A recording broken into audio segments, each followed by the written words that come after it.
When you look at the sheer body of work Jackie Chan has produced, it becomes almost impossible to rank or list the best of his movies. His complex fight scenes and artful choreography is unsurpassable, and his self-demeaning on-screen presence is irresistible. But we're going to try. Stay with us as we explore the 10 most insanely awesome martial arts movies Jackie has made. First up, Drunken Master. This is the movie that made Jackie famous and so incredibly popular. It dates back to 1978. In this fabulous comedy, Jackie is Wong Fei-hung. In his youth, he ignores his father's discipline and generally follows his own lead. He loves having things his way. Jackie says the character is a bit like him. Eventually, Jackie starts learning something called drunken boxing. When Thunderleg, a local martial artist, arrives in Jackie's town, he becomes a problem. Wong Fei-hung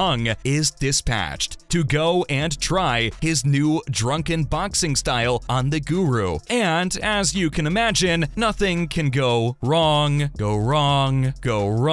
While the film is made and the story told in a proper comedy structure, it also follows the kung fu theme in its purest form. He finds a master to learn a new style and then uses it to defeat his enemies. The comedy value comes in when Fei-hung keeps getting drunk and fighting a whole bunch of older folks along the way, so the typical Jackie Chan antics are dispersed within the action. The film is simply brilliant. It should be on everybody's bucket list. Even hardcore kung fu fans agree. If you haven't seen it, watch it. By the way, do you remember Dragons Forever? 3 best buddies bumbling their way through something a little less than an honest life? Well, that's coming up in a moment. Stay with us. Then, Police Story. In this movie, Jackie is Kevin, or Chen Ka-kui. He protects a young girl from criminals. The criminals are part of a large and powerful syndicate, and Kevin has to deal with them. It doesn't take long for him to get framed, and he suddenly has to fight for both law and order, and to prove his own innocence. The film is completely packed with the most awesome action sequences imaginable, in typical Jackie Chan style, and these are sandwiched between what can only be described as the most astonishing action scenes he's ever done. At the beginning of the film, Jackie is involved in a chase that ends with him dangling from a bus on the end of an umbrella. Insanely dangerous, but exactly the kind of work we know him for. And the film ends with a bloodthirsty fight sequence where he gets to show off his mad fighting skills. The film also spawned a powerful lineup of sequels. There was Police Story 2, Super Cop, First Strike, New Police Story, and Police Story 2013. It still rates as one of the best action films ever, and Jackie's comedy gold is woven into the very fabric of the story. It fits perfectly between an intense action genre and a pure comedy. Also, Dragons Forever. 3 dragons, best buddies, bumble their way through something a little less than an honest life in this film. They're chasing girls and doing all kinds of illegal deals with gangsters to get their kicks. Of course, this attracts the attention of very dangerous people, and this is what happens in Jackie Chan films. As usual, his physical performance in this film is top shelf, with much of the stunts and fight sequences being his own. There's an epic showdown at the end of the film. 3 men, along with the kickboxing legend, the Jet, Benny Urquidez, and Yuen-hua, the Hong Kong stuntman, are involved. The action is incredibly fast, and with 3 such high-level pros, the timing and perfect execution of dangerous maneuvers set a high standard for the entire film industry. This film is another Jackie Chan that belongs on your bucket list. The Legend of Drunken Master was Jackie's final kung fu period style production. It came out in the early 90s and has breathtaking levels of martial arts action all the way through. In the story, Wong Fei-hung returns as the first film's drunken master. This time, he's up against a different gang of criminals. These guys are stealing Chinese artifacts. Wong Fei-hung is also resisting his father's disapproval of his lifestyle and, of course, his practice of drunken boxing. And without giving away spoilers, the finale of this film may just be some of the best on-screen martial arts work Jackie has ever done. Rumble in the Bronx was Jackie's break into the mainstream. We're going to tell you more about that in a moment. Stay with us. Now, Wheels on Meals. In this gem, Chan, Biao, and Hung, Dragons Forever, are back. They run a food van, all innocent and pure, but they end up teaming up with a real-life detective to rescue a damsel in distress, a pickpocket named Sylvia. Needless to say, the gang of criminals don't take too kindly to the trio's interference, and a lot of very well-choreographed fighting ensues. These three innocent guys run a food van, but end up teaming up with a detective to rescue a beautiful girl and pickpocket named Sylvia. Of course, this catches the attention of a group of criminals, and our trio gets caught up fighting them to save Sylvia. In the end, Jackie is pitted against Benny, the Jet, Urquidez again, and an absolutely awesome way to end the film. Now, take Indiana Jones and cast Jackie Chan instead of Harrison Ford. Add the usual stunts and fight scenes, and you'll have a movie called Armor of God. Asian Hawk, that's Jackie's character's name in this film, and he works with a sidekick called Alan, and a girl, always has to be a girl, called May. They're up against mysterious and strange monks who will protect the armor of God with their lives. So the fighting is insane, the stunts are incredible, and the action is riotous. Two sequels came from this film, Chinese Zodiac and Operation Condor, and Jackie was almost killed in one particular jump during the making of this film. This film is a fun adventure film with some solid stunt work and action. Not the best on the list, but still a classic. What about Rumble in the Bronx? Jackie failed a couple of times during the period he tried to make it into the mainstream, and it was this film that did it for him. It made him a favorite of American audiences. This film is almost a remake of Way of the Dragon, the Bruce Lee film, but Jackie defends his uncle's New York shop from street gangs in this story, instead of a restaurant owner in Rome. Eventually, this film takes a turn away from the Way of the Dragon story. A more powerful, scarier enemy emerges, and this is where the movie truly becomes Jackie Chan's own. While there is fantastic martial arts action, the nature of the movie leans towards large-scale action and more stylized stunt work. New Police Story is dramatic all the way. Yup, no Jackie Chan comedy here, folks. Jackie's character has to deal with the depression and guilt of getting his team members killed. That's what he believes happened, anyway. In reality, they were killed by criminals. A younger cop gets partnered with him, and they start working together to take down the organized criminals responsible for his team's deaths. The story is brilliantly told, and there is a sharp twist at the end. The character development is excellent, and the stunts and martial arts action is breathtaking. Jackie keeps his performance levels right up in the stratosphere, even though he was already 50 years old when he made the film. There are films that didn't make it onto the top list, but that still deserve an honorable mention. Watch to the end to find out which ones they are. One may actually surprise you. Then, Who Am I? This is a great plot. A secret agent who loses his memory, and it fits Jackie like a glove. He's on a mission and has absolutely no idea who he is. Other operatives and agents are in hot pursuit because of a past life he doesn't even remember. It's full of action, and it bubbles over with fun. It's a top quality entry in this list, and also one of his newer films. In Project A, Sammo Hung, Yuan Biao, and Jackie are back as Coast Guards. This time, they're fighting pirates. This is a brilliant physical comedy, and it overflows with action. It also has a few of the most dangerous stunts in Jackie's career, including a fall from several stories high and a head landing. Finally, two honorable mentions. When it comes to box office success, no ranking could be complete without at least a mention for Rush Hour. This was Jackie's highest grossing film, and perhaps even his most popular, but according to many, it is not one of his best. The film is a typical East meets West story where Jackie's disciplined Chinese character, Officer Lee, is paired with Chris Tucker's streetwise and lax Officer Carter. The cultural differences are accentuated, and the two work seamlessly together to make this a fun film, while the characters try to rescue a kidnapped girl. There's some famous Jackie Chan action, but it's mostly the comedy comedy that makes this film popular. It just doesn't make it a martial arts film. Snake in the Eagle's Shadow was Jackie's first serious success. It built some of his reputation before Drunken Master did the rest. Jackie played himself in the film, which is great. It was probably this film that developed his style and prevented him from trying to imitate Bruce Lee. And with that action, folks, we end this video. Thanks for joining us, and remember to keep your eyes open for our next upload.